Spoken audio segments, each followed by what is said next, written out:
Hello, gorgeous. You're listening to the Girlfriend's Guide to Starting Over podcast, and I'm your host, Kayla. If you are just listening for the first time, hello and welcome to my platform. I am so excited that you have found me. And as always, if you are a returning listener, hey, sis, welcome back. So, in today's episode, I want to dive into how I spent my July and how being willing to get uncomfortable really transformed my life.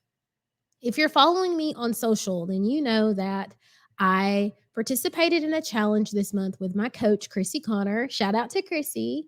And in this challenge, she gave the participants each day one tool to implement in our businesses and then a series of 5 challenges that varied in discomfort to do each day of the month.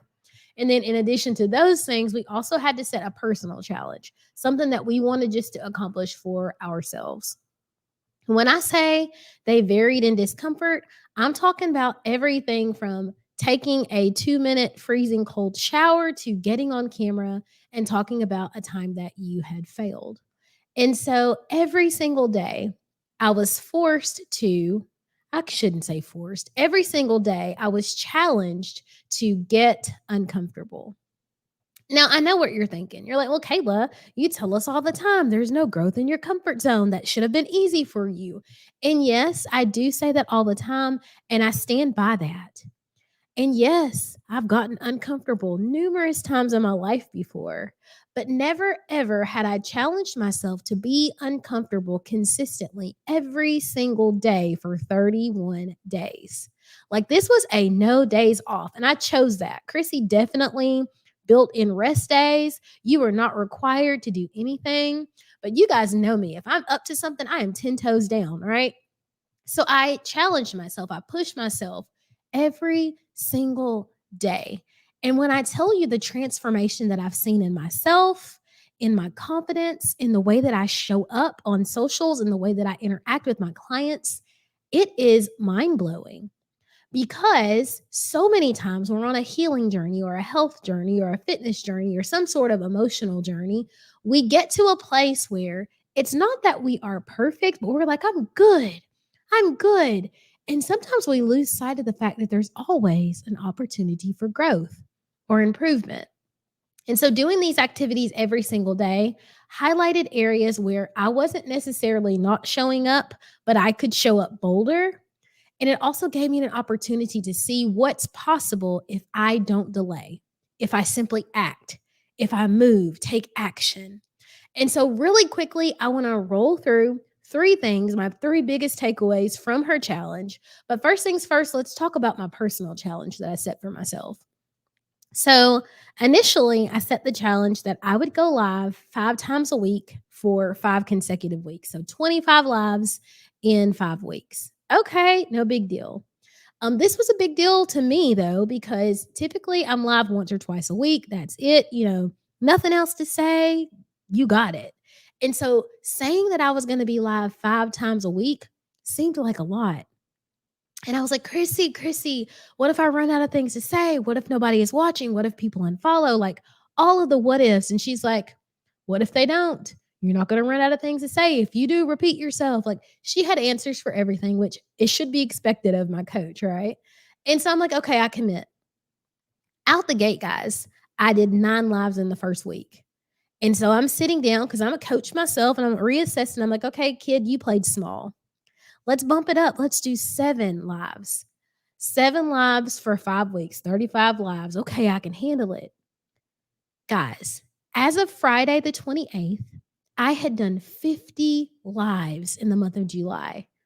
50. And that doesn't count the ones that I did over the weekend, and it doesn't count any that I do today, right? So not only did I double my initial goal, I knocked it out of the park. And it's simply because I stopped being so caught up on what if people don't like this? What if that? What if this? What I realized is that I was striving for perfection and my audience was simply wanting me to be real. And that is the trouble with so many things. We are striving for perfection when those around us are just hungry for authenticity. They just want us to be real.